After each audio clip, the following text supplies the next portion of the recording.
ابو مسعود سے روایت ہے کہ ایک شخص حزم بن ابی کعب نے رسول اللہ صلی اللہ علیہ وسلم کی خدمت میں آ کر عرض کیا، یا رسول اللہ، فلاں شخص معاذ بن جبل لمبی نماز پڑھاتے ہیں،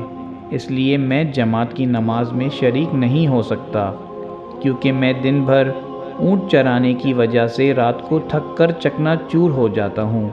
اور طویل قرات سننے کی طاقت نہیں رکھتا۔ ابو مسعود کہتے ہیں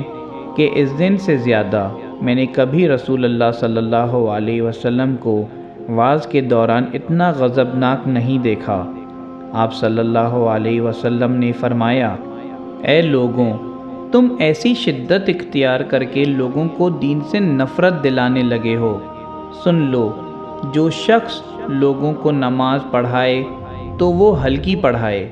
کیونکہ ان میں بیمار، کمزور اور حاجت والے سبھی قسم کے لوگ ہوتے ہیں۔